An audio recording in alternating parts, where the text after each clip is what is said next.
दोस्तों नमस्कार, मैं राहुल पांडे।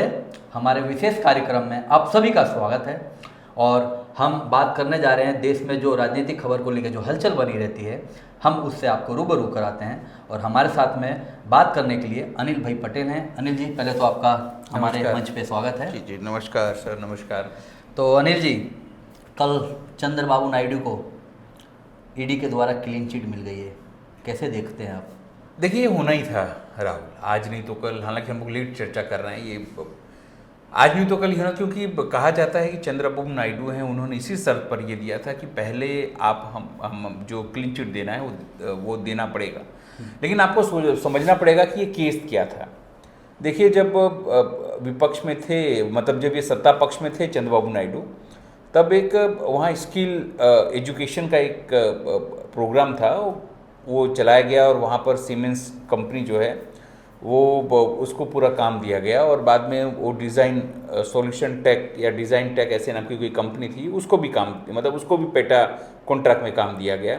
अब कहा यह जाता है कि उसमें काम हुआ नहीं कुछ, लेकिन उसका बिलिंग किया गया, ओवर बिलिंग किया गया और बाद में उसमें से पैसे निकाल लिए गए। शुरुआत में ये ऐसा तो था नहीं कि स्कैम ये पहले नहीं हुआ था, स्कैम बहुत समय से था। लेकिन अंत में जाते जाते जगनमोहन रेड्डी को लगा कि कैसे इनको फंसाया जाए, उनकी छवि खराब की जाए, यानी चंद्रबाबू नायडू की। इसलिए वहाँ की जो सीआईडी थी, सीआईडी क्राइम इकोनॉमिक विंग की, उसने केस दर्ज किया पहले और बाद में इनका नाम उसमें डलवा दिया गया कि भाई ये सीएम थे, इनके कार्यकाल में हुआ था। और इनको लगभग 53 दिन जेल में रहना पड़ा। उसी एफआईआर के आधार पर जो है जो ईडी ने पीएमएल एक्ट के हिसाब से केस भी किया। उस समय कहते हैं कि भाई जब जगनमोहन रेड्डी तब बल्ले बल्ले थी उनकी, इसलिए बीजेपी का हाथ उनके साथ था। लेकिन जब समझ में आने लगा कि भाई ग्राफ जो है चंद्रबाबू नायडू का बढ़ रहा है उस घटना के बाद, इसलिए जब ईडी वाली बात आई और जब हाथ बढ़ाया इनकी तरफ चंद्रबाबू नायडू, तो तब ईडी का केस था, इसलिए उन्होंने भी हाथ लपक लिया तुरंत ही। और बाद में अब अपने पता ही क्या स्थिति है वहाँ, सरकार कैसे सत्ता पलट हुआ और कैसे सब कुछ हुआ और कैसे लोकतंत्र में वहाँ उनकी जीत हुई और सीएम हुए। अब जब वो सीएम हो गए तब उन्होंने उसी शर्त पे किया था कि भाई आप मुझे जब छोड़ेंगे, इसलिए देखिए ना, कोई महत्व का पोर्टफोलियो सरकार में नहीं। कहा जाता था कुछ बहुत बड़ा चीज़ उसके बदले में मंत्रालय मांगेंगे, ऐसा कुछ नहीं। कहा जाता था हो सकता है डिफेंस मांगेंगे, वो कुछ नहीं। कहा जाता था स्पीकर पद मांगेंगे, वो कुछ नहीं। उन्होंने कुछ नहीं मांगा। उन्होंने खाली मांगा हमको आप एक तो हमको अमरावती बनाना है बहुत बड़ा, उसके लिए हमको 5 लाख करोड़ की ज़रूरत है, उसमें से हर साल आपको लाख सवा लाख करोड़ देनी पड़ेगी, जो दिया। और दूसरी मांग उनकी यही थी कि आप हमको क्लीन चिट देनी पड़ेगी, तो वो क्लीन चिट उनको मिल गई। अब देखिए, बहुत कम नेता हैं जिनको क्लीन चिट मिली। अजीत पवार को कहते थे कि वो जाएंगे जेल, अजीत दादा चक्की पीसिंग, वो तो चक्की नहीं पीस रहे हैं, लेकिन वो सीएम से डिमोशन होकर डेप्यूटी सीएम जरूर हो गए फडणवीस जी। सबसे बड़ी बात है कि इलेक्शन हो रहे थे 5 राज्यों की, उस दौरान 2 दिन पहले पीएम साहब कहते हैं कि वो तो 70,000 करोड़ का घोटाला है, एनसीपी मतलब नेशनल करप्ट पार्टी और पता नहीं क्या क्या, और 2 ही दिन में अजीत दादा को ले लेते हैं और पाला बदल लेते हैं। और उनका भी देखो केस खत्म। प्रफुल्ल पटेल का तो उनका भी केस खत्म। किनका केस खत्म नहीं हुआ? तो देखो हिमंता बिस्वा शर्मा वो ठंडे बस्ते में, इसलिए देखो ज़्यादा बोलते हैं वो कि भैया मेरा केस अभी खत्म हुआ नहीं है। और एक शिवसेना के एक हुआ करते थे नाइक साहब करके, उनके ऊपर जो केस है वो सबसे पहले ईडी ने उन्हीं पर हाथ डाला था। तो वो रोज पत्र लिखते थे शिवसेना के उद्धव को कि भैया अब हमको बीजेपी के साथ चले जाना चाहिए। लेकिन अब देखो उनका भी केस खत्म, वो भी नहीं दिख रहे हैं। मतलब एक बात जरूर है कि जो अभी देखो मीम भी सब वायरल हुआ है, जब जैसे ही ये क्लीन चिट दिया ना, वो वॉशिंग मशीन वाला, बीजेपी वॉशिंग मशीन में जाइए, यहाँ से वहाँ से क्लीन होके आइए।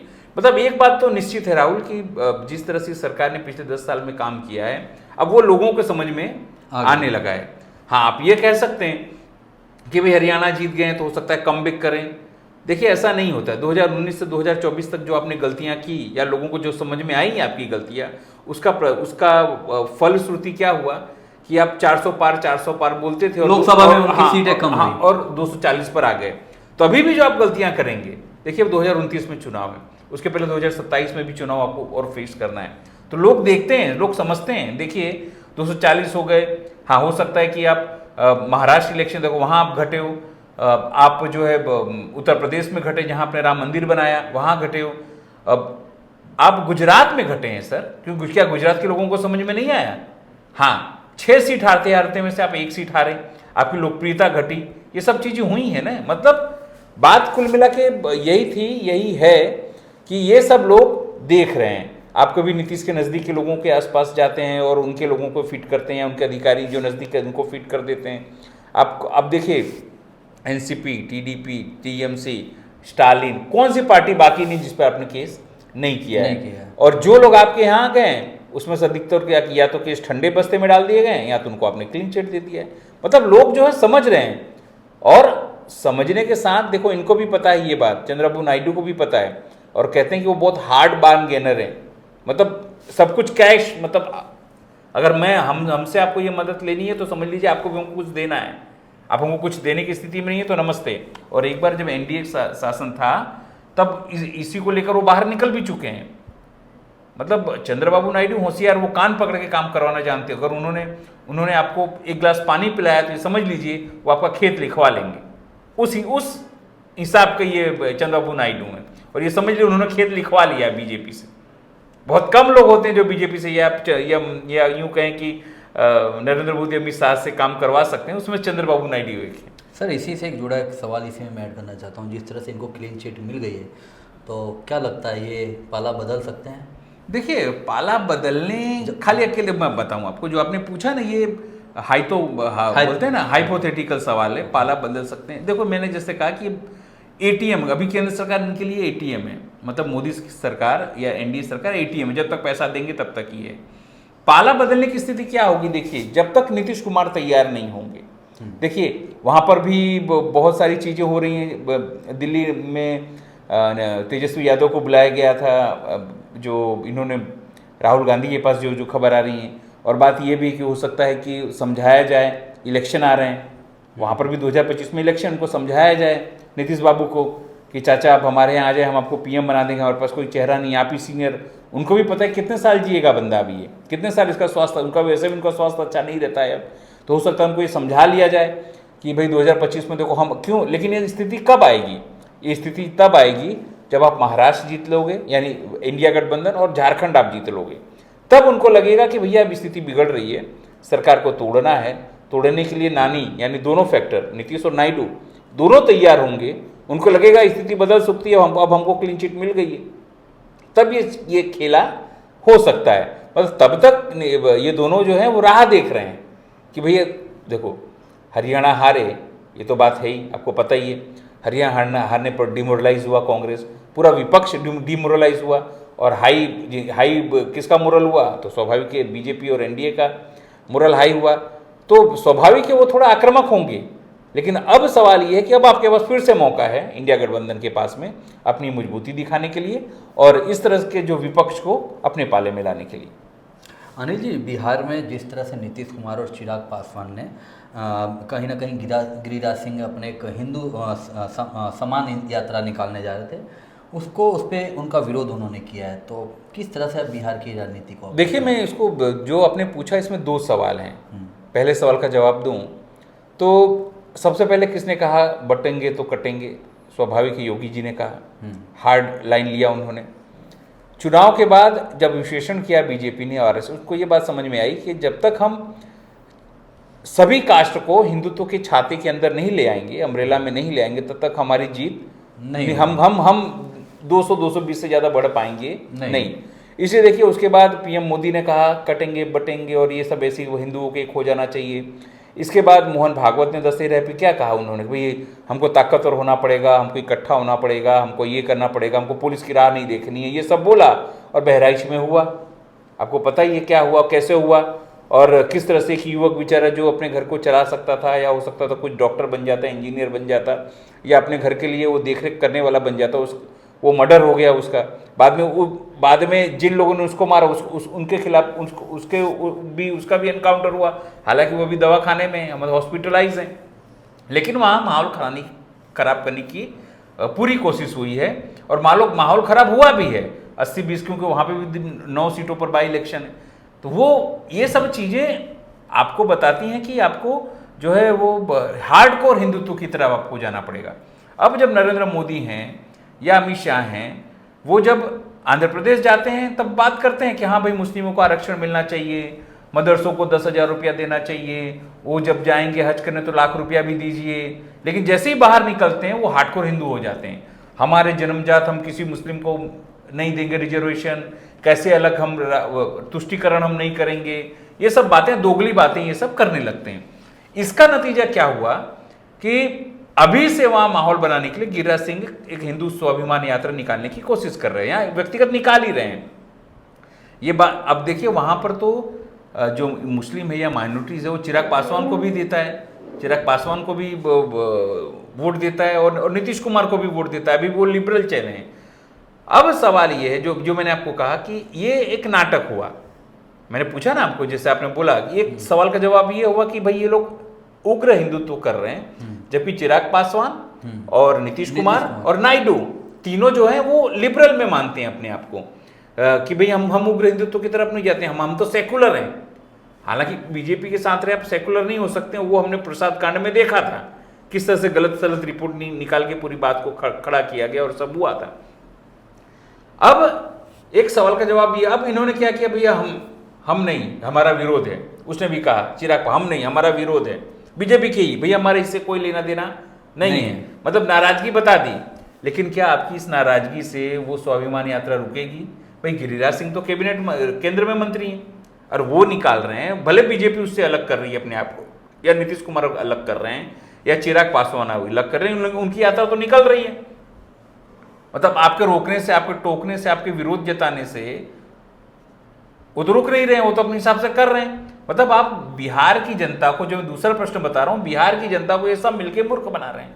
हमारी रैली भी चलेगी, हम मना भी करेंगे, बिहार की जनता को मूर्ख भी बनाएंगे, माइनॉरिटी को भी समझाएंगे, देखो भैया हमने तो बोला था, लेकिन वो तो निकाल सकते हैं। जैसे आप हिंदुत्व का एजेंडा है वो भी चला रहे हैं और अपने वोट बैंक को, हाँ, सेकुलर बनने की भी कोशिश कर रहे हैं। लेकिन देखिए बिहार की जनता मूर्ख नहीं है। उनको लगा कि लोकसभा इलेक्शन में कि भी नीतीश कुमार को देना चाहिए, क्योंकि नीतीश कुमार सरकार में है, अगर वो रहेंगे तो सभी जो जातिगत संरचना है या सोशल इंजीनियरिंग वो ठीक से करेंगे, और सभी जो पुराने, चाहे जेपी का वो चेले माने जाते हैं सामाजिक संरचना और सेकुलरिज्म के लिए भी वो जाने जाते हैं, तो उनको मिलना चाहिए। तो सबसे ज़्यादा वहाँ 12 जो लोकसभा एमपी थे वो जीते।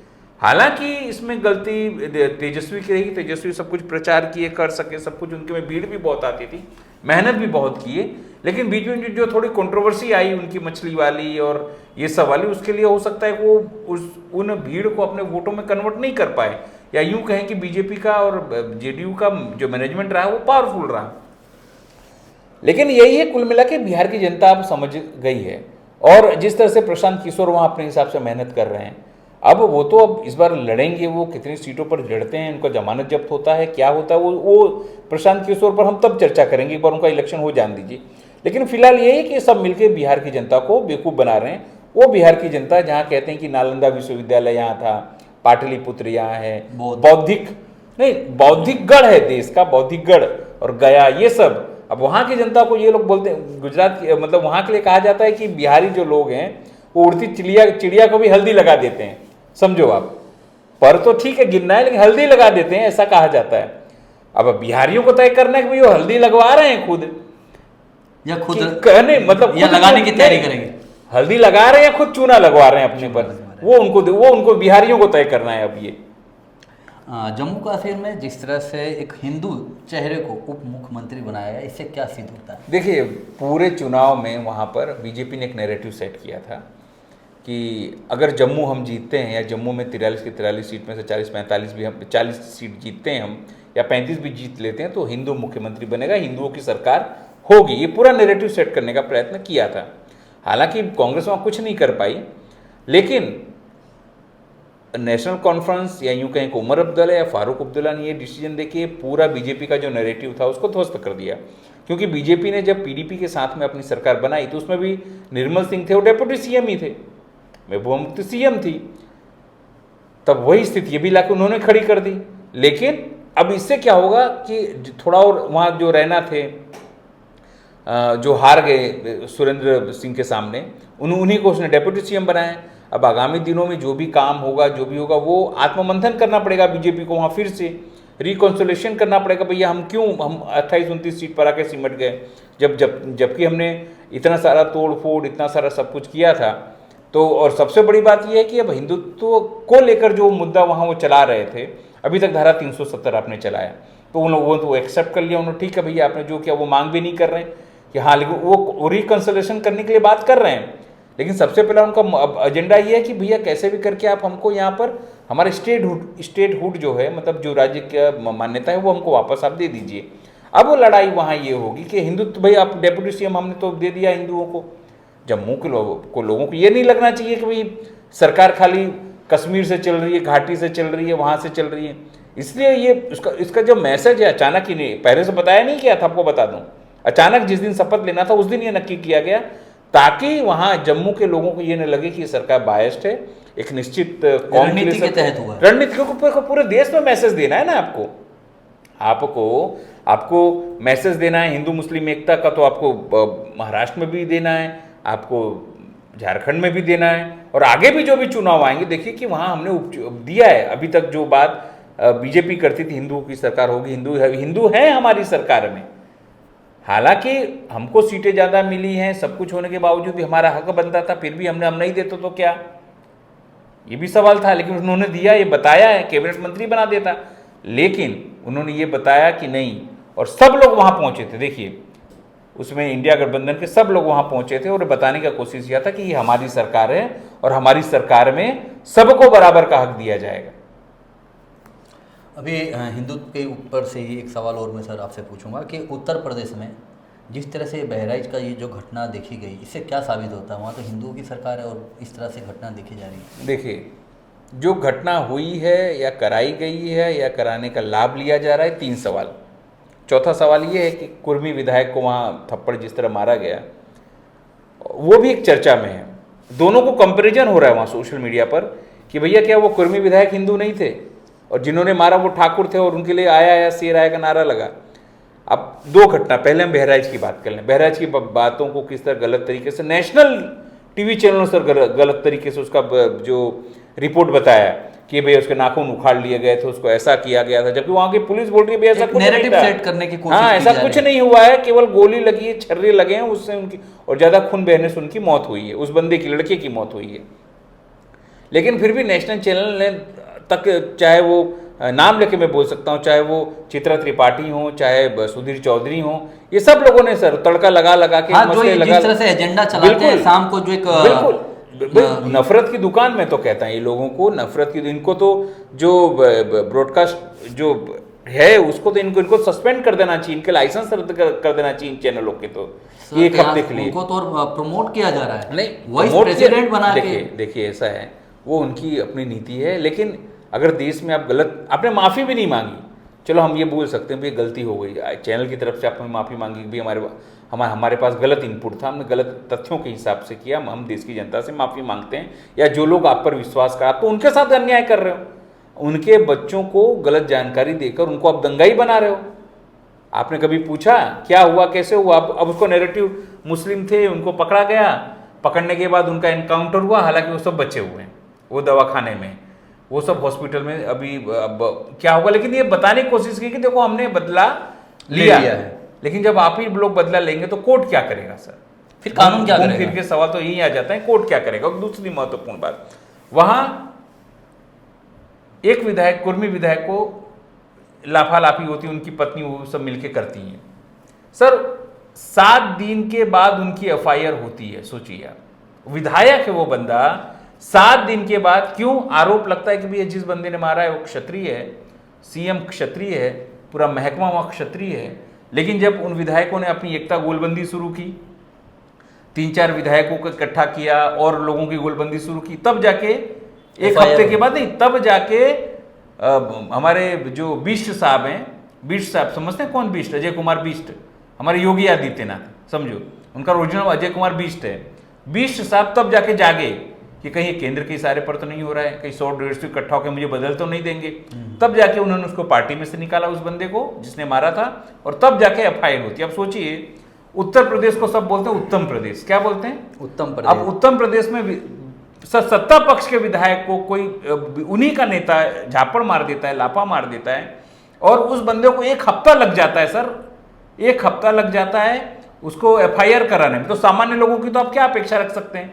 इसीलिए शायद इस बार वहाँ ST SC OBC राम मंदिर आपने बनवाया, बाद में लोग आपसे चिटक गए, क्योंकि आपकी कथनी और करनी में अंतर है। आप ये भौकाल बना सकते हैं, मिट्टी में मिला देंगे, फलाना कर देंगे, अगले चौराहे पर आपका जो यमराज खड़ा है हिसाब बराबर कर देंगे, ये कर देंगे, वो करने का माहौल बना सकते हैं। लेकिन ये माहौल को अगर आप अपने एक्शन को अमल नहीं कर पाते हैं, लोगों को आप वो एश्योरेंस नहीं दे पाते, तो कौन आपके साथ आएगा?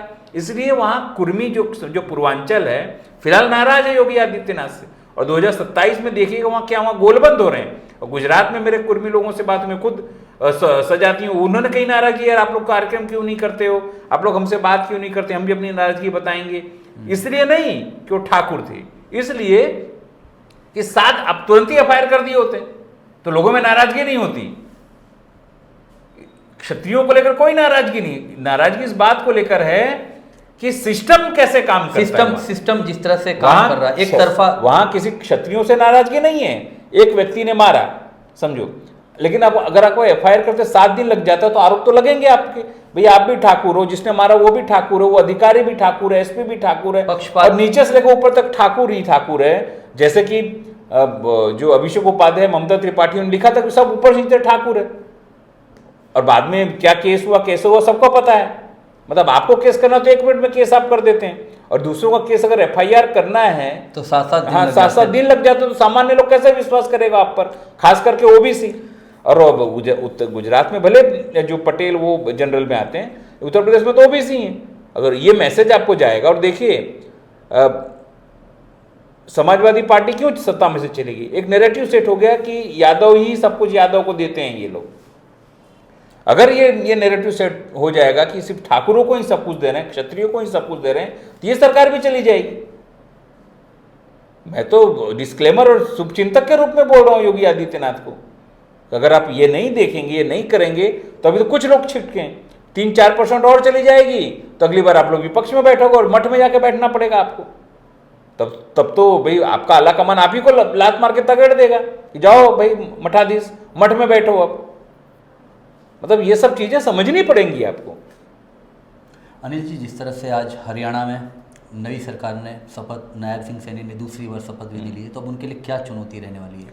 देखिए, जो वादे उन्होंने किए हैं बीजेपी ने, मुझे तो हंसी आ रही कि जो वादे इन्होंने इसलिए कर दिए थे कि शायद हो सकता है नहीं आए, सरकार नहीं बन रही है, इसलिए जमीन हम दे देंगे, प्लॉट दे देंगे, नौकरी दे देंगे, पैसा बांट देंगे, ये सब दे देंगे। अब देंगे, अब कैसे दोगे?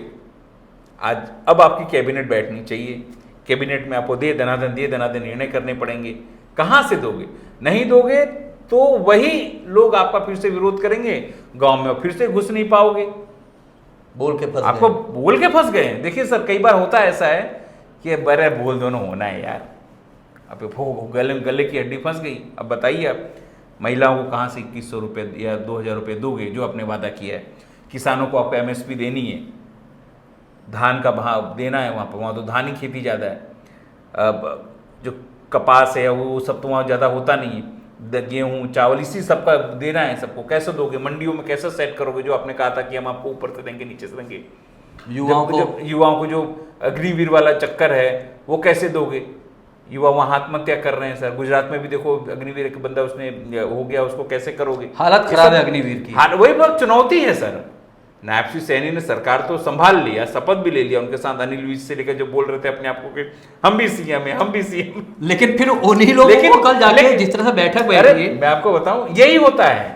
उनको पता था अगर मैं नहीं बोलूंगा तो मुझे मंत्री भी नहीं बनाएंगे, इसलिए और तक CM बनाओ, CM के चक्कर में जो भी कैबिनेट मिनिस्ट्री मिल रही है मैं उससे भी हाथ दूंगा। ये राजनीति यही होता है। देखो राहुल, राजनीति यही, अगर आप बोलोगे ना प्रिंसिपल बनाओ तो आपको मुख्य शिक्षक बनाया जाए। और ये बीजेपी के अंदर अगर ज्यादा कोई खुल के बोलता है तो फिर वो ईडी आती है, उसका तो पहले पत्ता कटता है। नहीं, ईडी आती है। कितने पत्रकारों का तो जजमेंट 2014 से बिगड़ गया कि जिस पहले अंदर से इनपुट मिलता था, सोर्स मिलता था कि इनको बनाया जाए इनको, लेकिन अब सब गणित फेल है।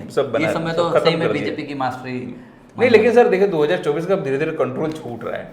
अब देखो, तभी तो देखो आपके पास अब क्या सरकार है, अब आप NDA हो, आप नहीं बोलोगे लेकिन जो कुछ सहयोगी वो तो बोलेंगे ना, सहयोगी दल तो बोलना वो ही तो है। बोलेंगे भैया हम गए, हमसे ये बात हुई, हमको कहा, हमने सुना दिया, और वो बात छन के बाहर आएगी और अब कुछ अब खंडन नहीं कर पाओगे क्योंकि आपके सहयोगी ने बोला है। बस कंट्रोल छूट रहा है, ऐसा नहीं है, लेकिन अब देखना होगा। यानी शुरुआत हो गई है। बिल्कुल बिल्कुल हो गई है।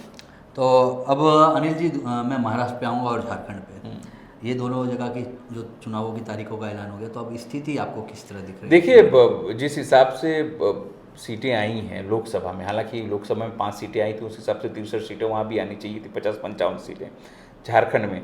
देखिए, जो विधानसभा के चुनाव हैं वो अलग तरीके से होते हैं, अलग मुद्दे होते हैं, उसके अलग सामाजिक संरचना होती है।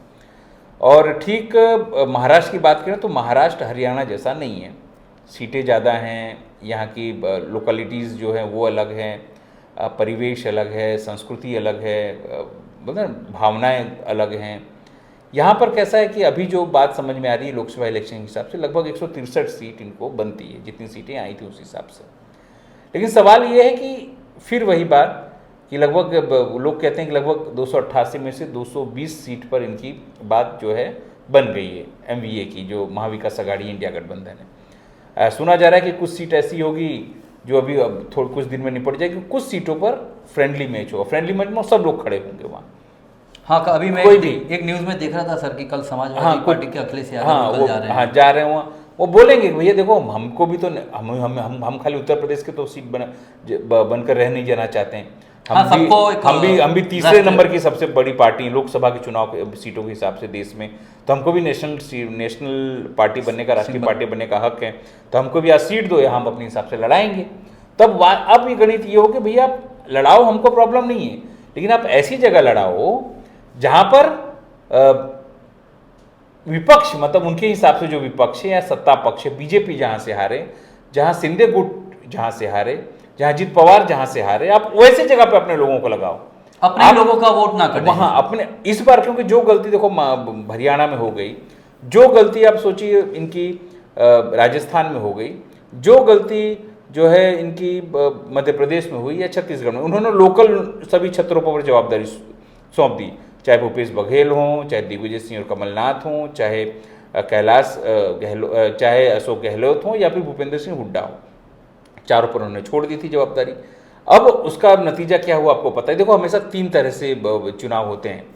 एक लड़ा जाता है, एक कि पूरा जो चुनाव है वो हाईकमांड देखे, जितना कहे उतना लोकल जो कंपनी वो काम करे, मतलब लोकल जो वहाँ के लोग हैं वो काम करें।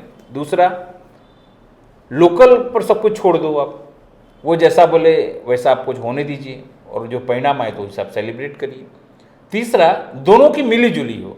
देखिए, हिमाचल में मिल के लड़े केंद्र और दोनों, मतलब हाईकमांड कांग्रेस की, तो वहाँ जीते। कर्नाटक में झगड़ा था लोकल, लेकिन जाके इंटरवीन किए, जीते। तेलंगाना अपने हिसाब से ऊपर से निर्णय लिया और नीचे से जीते। जहाँ जहाँ इन्होंने लोकल क्षेत्रों को जवाबदारी छोड़ दी, वहाँ वहाँ पूरी तरीके से हारे। अब राहुल गांधी को ये बात समझ में आ गई कि जो तीसरा ऑप्शन है उसी ऑप्शन को और उसी फॉर्मूले को काम पे लगाएंगे तो वहाँ अच्छे परिणाम आ सकते हैं। तो अभी के लिए दोस्तों इतना ही, और हमारा कार्यक्रम कैसा लगता है हमें कमेंट बॉक्स में कमेंट करें, और हमारे चैनल को भी सब्सक्राइब करें, शेयर करें, लाइक करें। नमस्कार।